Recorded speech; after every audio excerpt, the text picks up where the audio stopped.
J'ai une question. Pour vous, quel est le studio d'animation japonaise le plus légendaire? Enfin, je veux dire, pas forcément votre préféré, hein, mais celui dont vous ne pouvez vous empêcher de dire que s'il y en avait un à citer, ce serait celui-là. Ghibli? Ah, c'est vrai que sa poésie est assez unique. Et la Toei, c'est vrai qu'on ne peut pas nier qu'elle a eu été une grande avancée pour le marché de l'animé. Mais moi j'en citerai tout un autre. Si je vous parle de celui qu'on appelait le South Park japonais, ça vous dit quelque chose? Non? Bon, alors dans ce cas, je pourrais peut-être vous citer cet animé où un robot chie des gosses et que des cornes leur poussent. Non, vraiment, ça vous dit toujours rien? Bon, alors peut-être que l'animé qui est le cauchemar des influenceurs motivation TikTok parce qu'il fait mieux leur taf que leur formation, ça vous dira peut-être quelque chose. Toujours pas?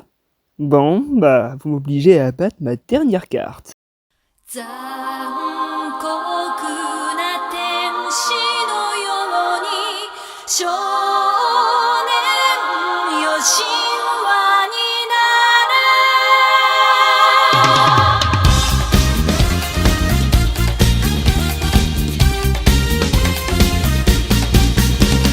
れ Le studio Gainax. Alors oui, comme ça, comparé à la Toei ou à Ghibli, il paye pas de mine. Mais pourtant, il y a un truc, un seul petit argument qui me le fait mettre tout de suite au stade de légende de l'animation japonaise. Et ce petit truc, c'est une histoire courte. Une histoire qui commence chez nous, en France. Une petite fille toute seule à Paris, elle est menacée par un très grand danger. Mais heureusement veille son ami Jean, Nadia, le secret de l'eau bleue. Nadia, le secret de l'eau bleue, en plus d'être une série d'animation dont le titre a vraiment l'air de nous prendre pour une classe de maternelle, est la première production du studio Gainax. Et sans grande surprise, ça a flop. Mais pas un petit flop, non, une grosse cuite. Vraiment un truc dont il est très difficile de se remettre. Et pour un studio qui venait à peine de se créer, bah ça signait déjà la fin. Et ça aurait dû être la fin, le studio Gainax aurait dû mourir. Il aurait dû être un enfant mort-né et Nadia et le secret de l'eau bleue auraient dû être son clou sur sa tombe. Et pourtant, il y en a un dans l'équipe à qui l'idée d'échouer si vite plaisait pas trop. Il y en a un qui avait vraiment l'esprit shonen, voire mieux, l'esprit de combat. Il y en a un qui a eu l'audace de dire que c'était pas la fin, qui a eu l'audace de dire on va faire des heures sup, mais on va sortir un nouveau truc. Et ce truc va nous faire remonter. Et ce truc, il s'appellera Evangelion.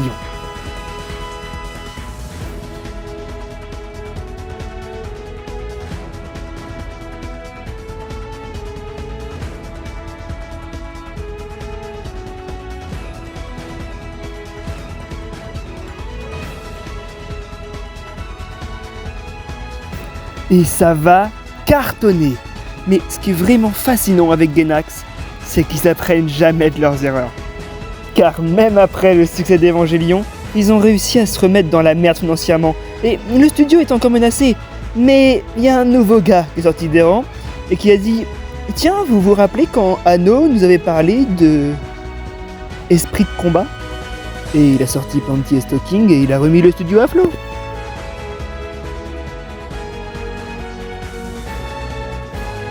Alors, quand le studio essaye de faire un animé qui explique qu'il faut toujours viser plus haut même quand on est au plus bas, bah le moins qu'on puisse dire, c'est qu'ils savent ce qu'ils disent.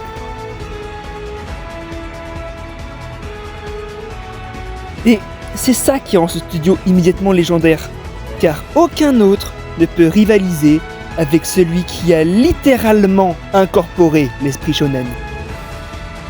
Aucun autre ne peut rivaliser avec le studio qui est parti d'une petite aventure à Paris pour finir dans un combat de méca qui se balance des galaxies à la gueule. Aucun autre ne peut rivaliser avec Gainax, car aucun autre ne peut rivaliser avec le studio qui détient la vrille qui a le pouvoir de transpercer les cieux.